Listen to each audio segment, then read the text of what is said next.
सबसे पहले आप ये कुछ क्वेश्चंस देखिए। यूपीएससी ने 2024 में क्वेश्चन पूछा पीएफएस के बारे में और 3 स्टेटमेंट दिए। और यूपीएससी ने 2024 में ही क्वेश्चन पूछा वेनेजुएला के बारे में, 2 स्टेटमेंट दिए। और यूपीएससी ने देखिए 2016 में क्वेश्चन पूछा गैडगिल कमेटी किस चीज़ से रिलेटेड है।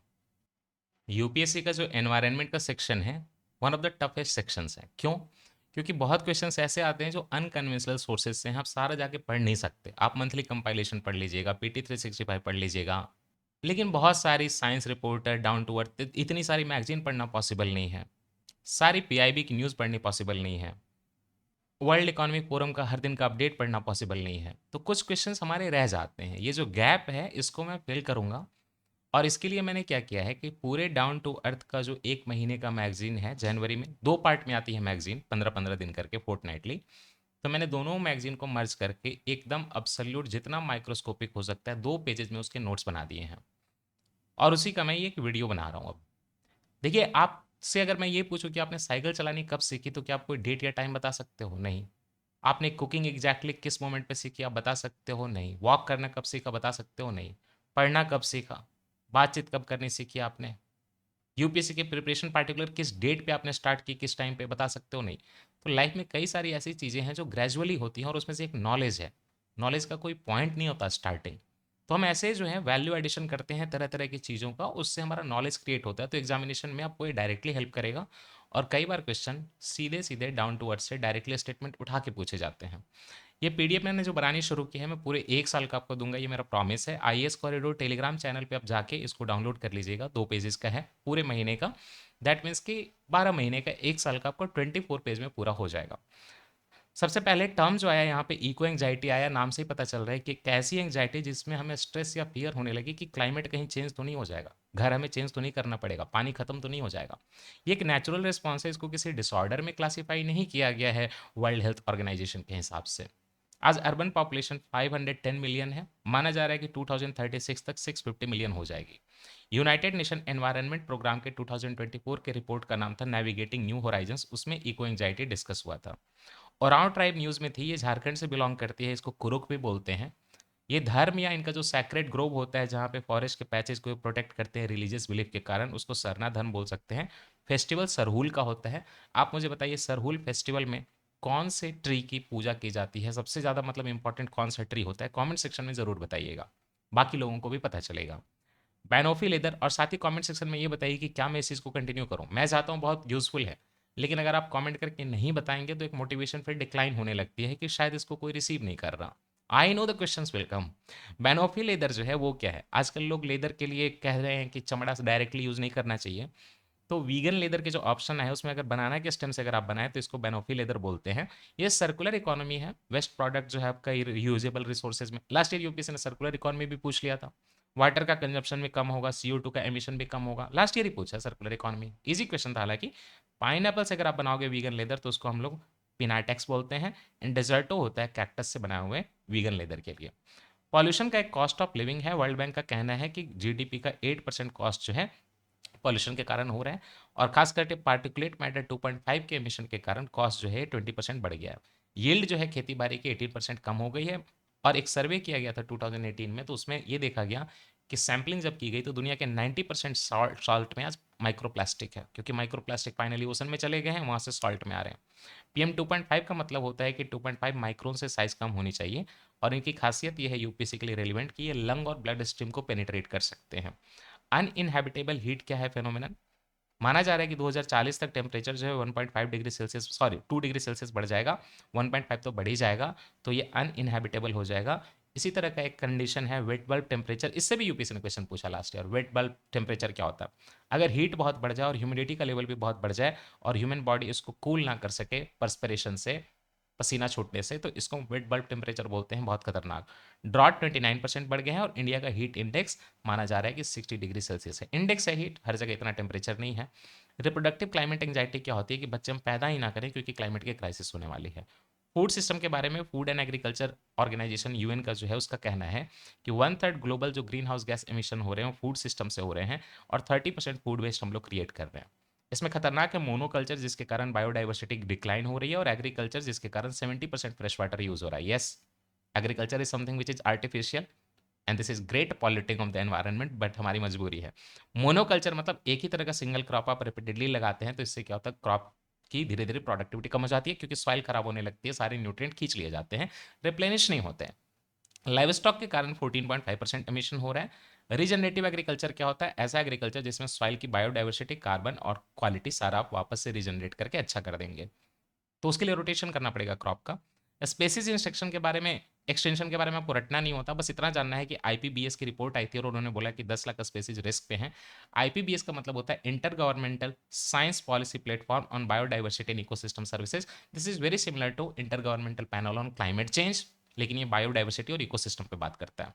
ट्रॉफिक कास्केड क्या होता है, एक चीज जो है टूटे तो दूसरी चीज टूटने लगे, डोमिनो इफेक्ट।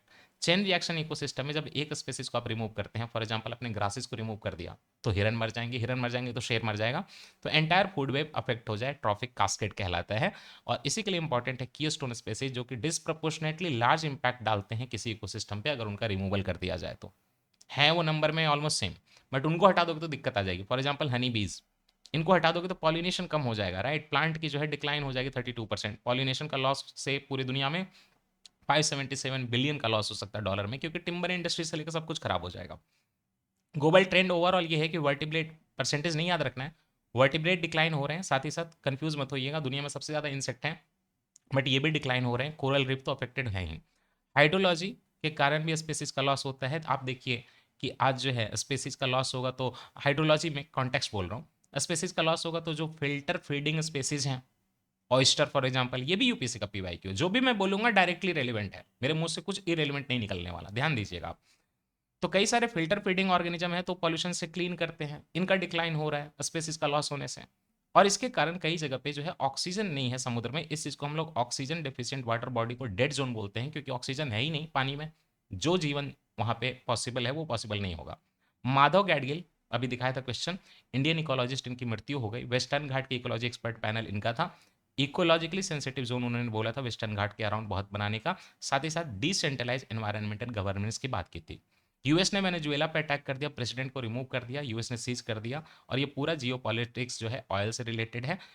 ऑयल का मैक्सिमम रिजर्व जो है पेट्रोलियम का बोले तो वो वेनेजुएला में है, यूपीसी ने पूछा था आपने देखा। वेनेजुएला की कुछ लोकेशन याद रख लीजिए, दो लेक बोलूंगा, लेक मोराकाइबो एंड लेक गोरी। लेक मोराकाइबो यहाँ पे है बिल्कुल समुद्र के पास, और एक है लेक गोरी। ऑरिनिको रिवर याद रखिएगा, इधर जाती है ऑरिनिको रिवर। कैराकास इसका कैपिटल है। अगर बॉर्डर की बात करें तो एक तरफ गुआना है, प्लीज रिमेंबर फ्रेंच गुआना नहीं है, फ्रेंच गुआना इसके बाद आएगा, वो फ्रेंच ओवरसीज टेरिटरी है। तो एक तरफ गुआना है, ब्राजील है और कोलंबिया है, और बाकी जो है यहाँ पे अमेजन का भी हिस्सा आता है, और एंडीज माउंटेन भी आते हैं यहाँ पे, ये थोड़ा ध्यान रखिएगा। Now come to this, India ने न्यूक्लियर रिफॉर्म के लिए शांति एक्ट लाया 2025। मेन ये है कि इतनी ज़्यादा लायबिलिटीज़ थी कंपनी की कि कल को न्यूक्लियर में कोई मिस्टेक हो जाए तो बहुत पैसा भरना पड़ेगा, कि कोई कंपनी आ ही नहीं रही थी। तो लायबिलिटी थोड़ी रिलैक्स कर दी गई है लो रिस्क फैसिलिटी के साथ, लेकिन गवर्नमेंट जो है कंट्रोल रखेगी इंफॉर्मेशन डिस्क्लोजर पे, so that international atomic energy agency बार बार ज़बरदस्ती का उंगली ना करे। न्यूक्लियर लायबिलिटी मतलब कि कल को डैमेज हो गया तो कितना एक्सीडेंट के बदले मुआवजा देना पड़ेगा, एक तरह का इंश्योरेंस पब्लिक के लिए। मनरेगा जो है उसका VBG Ram ji act change जो किया गया है, तो मेन ये है कि रूरल एम्प्लॉयमेंट गारंटीड जो 100 थी वो 125 डेज कर दी गई है हाउस होल्ड की एनुअली, तो 25% एम्प्लॉयमेंट बढ़ जाएगी। बट इतना आसान भी नहीं है, क्योंकि पहले जो था मेन मुद्दा ये था कि पहले डिमांड ड्राइवन मॉडल था, अब ये बजट कैप्ड है, तो जितना बजट आएगा उसी के अंदर करना है, नॉर्मेटिव एलोकेशन सिस्टम है।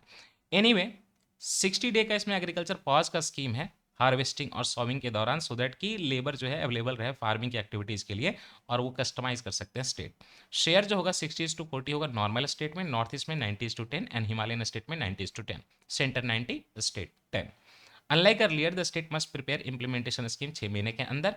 डिमांड ड्राइवन मॉडल है, budget capped, sorry demand driven model नहीं है, बजट कैप्ड है इस बार। And centre will decide state wise allocation कितना देना है, कोई भी अगर एक्सेस स्पेंडिंग है तो स्टेट खुद करेगा। ओवरऑल हमें विकसित भारत नेशनल रूरल इंफ्रास्ट्रक्चर बनाना है, infrastructure state for unified planning of rural work, ये बिल जो है इसी चीज को प्रपोज करता है 2047 तक। It emphasises technology driven things, AI का जो है उससे फ्रॉड डिटेक्शन करें, जीपीएस ट्रैकिंग करें, पब्लिक डेटा डिस्क्लोजर करें, ट्रांसपेरेंसी मेंटेन करें, बायोमेट्रिक अटेंडेंस करें, राइट। अरावली काफ़ी न्यूज़ में थी सुप्रीम कोर्ट के डिसीजन वगैरह के कारण, गवर्नमेंट के अपने स्कीम के कारण, माइनिंग वगैरह से रिलेटेड। तो अरावली रेंज जो है ओल्डेस्ट फोन माउंटेन है, इकोलॉजिकल बैरियर है, डिजर्ट कंट्रोल करता है। Overall 720 kilometre. Gujarat, Rajasthan, Haryana, Delhi 4 state में अरावली है। और हाईएस्ट पीक इसका गुरु शिखर है 1722 मीटर, जो कि माउंट आबू पे सिचुएटेड है। अरावली चंबल जैसी कि कई और रिवर का सोर्स भी है। अरावली जो है ओरोजेनिक प्रोसेस से बना है, प्लेट के कन्वर्जन से। ओल्डेस्ट फोल्ड माउंटेन है पूरे वर्ल्ड का, among the oldest fold mountain, right. Mining इसकी आज से नहीं हो रही, 5th सेंचुरी बीसी से ही यहाँ पे माइनिंग कराई जा रही है। तो कोई कॉल आ गया था स्टूडेंट का। Acts as a barrier against eastward spread of Thar desert. अगर ये बीच में ना रहे ना, तो थार डेजर्ट जो है ईस्टवर्ड एक्सपेंड कर जाएगा, बिहार तक पहुंच जाएगा। साथ ही साथ मानसून के क्लाउड को ना, ऐसे इंडिया का मैप है तो ये अरावली जो है इस तरह से ईस्ट फैलाता है, तो कहीं ना कहीं नॉर्दर्न प्लेन में जो भी रिवर्स वगैरह हिमालयन रिवर्स है उनका भी पानी बढ़ता है, क्योंकि मानसून का जो है ये विंड को इधर डाइवर्ट करता है इंडिया में। 4 टाइगर रिजर्व है, वाइल्ड लाइफ सेंचुरी तो काफ़ी है 22। Aravalli green wall project inspired है अफ्रीका के ग्रीन वॉल प्रोजेक्ट से। अफ्रीका में है ना कि ऊपर जो सहारा रीजन है उसको हम साहेल रीजन में ना फैलने दें, इसलिए अफ्रीका का ग्रीन वॉल प्रोजेक्ट है। तो हमने भी united nation convention to combat desertification, Riyadh में मीटिंग हो रही थी, COP conference of the party 16, तो वहाँ पे लॉन्च किया था। और इसको लॉन्च किया था 2019 में। Ministry of environment, forest and climate changes को देख रही है। ये कई सारे डिस्ट्रिक्ट हरियाणा, राजस्थान, गुजरात, दिल्ली, जहाँ पे चारों पे अरावली है उसको कवर करता है। ग्राउंड वाटर एंड लेबर का क्राइसिस हो गया है। देखिए, इंडिया में कैजुअल लेबर ना ऑलमोस्ट 25% है रूरल वर्कर में। तो ग्राउंड वाटर जब कम हो गई तो इरिगेशन कम हो गया। जब इरिगेशन कम हो गई तो ऑब्वियसली एग्रीकल्चर कम हो गया। एग्रीकल्चर कम हो गई तो जॉब कम हो गई लोगों की, और इससे माइग्रेशन हो रहा है। डिस्ट्रेस माइग्रेशन यही होता है। इकोनॉमिक एनवायरमेंटल स्ट्रेस के कारण आप एक जगह से दूसरी जगह पोस्ट माइग्रेशन करते हो। तो ज़रूरत है कि हम एक्वीफर बनाएं, अंडरग्राउंड वाटर स्टोरेज और वाटर शेड मैनेजमेंट करें। पूरा लैंड वाटर इकोसिस्टम को एक साथ हम लोग जो है प्रोटेक्ट करने की कोशिश करें। नेशनल हाउस होल्ड इनकम सर्वे जो है फर्स्ट एवर इनकम बेस्ड सर्वे कराया गया था। 2 तरह के सर्वे कराए जाते हैं पॉवर्टी के, इनकम बेस्ड और expenditure based. Income plus expenditure, asset, welfare, benefit, सारी चीज़ें देखी गई। इंडिया ने पॉवर्टी डेटा 2014 के बाद अपडेट नहीं किया है। कुटनाड के वाटर लिलीज फेमस है, लेकिन उससे ज़्यादा फेमस है कुटनाड। कुटनाड अल्पुजा डिस्ट्रिक्ट में है, केरला में। यूनिक इकोसिस्टम है, क्योंकि ना सी का जो लेवल है ना उसके बिलो यहाँ पे एग्रीकल्चर कराई जाती है, राइस कल्टिवेशन कराया जाता है। राइस वॉल है कुटनाड केरला का, तो एग्रीकल्चर बिलो सी लेवल होती है, काफ़ी इंपॉर्टेंट है। Asian water bird census, overall पूरी दुनिया का जो सेंसस होता है ना वाटर बर्ड का पानी के लेक वगैरह के किनारे, उसी में जो एशिया वाला होता है, तो इसको wetland international, wild life institute of India Dehradun वाला, और Bombay natural history society Bombay वाला, ये सब मिलकर तीनों कराते हैं ना। इसमें सिटीजन पार्टिसिपेट करते हैं, एनजीओ पार्टिसिपेट करते हैं। ये जो आपका इंडोनेशिया है, वहाँ पे एक आइलैंड देख रहे हैं आप, सिटारो आइलैंड रेजेंसी, सियाओ, तागालोंड एंड बियारो सिटारो करके पूरा इंडोनेशिया में काफ़ी फेमस है। न्यूज़ में था, सिटारो आइलैंड रेजेंसी इंडोनेशिया में है। यहाँ पे ना एक वॉल्केनो है, करंग टाइंग, यहाँ पे जो है वॉल्केनिज्म का अभी न्यूज़ आया था। स्टिंगलेस बीज क्या होती हैं? ऐसी बीज जो एक्चुअली में स्टिंग नहीं काटती, नहीं पता आपको।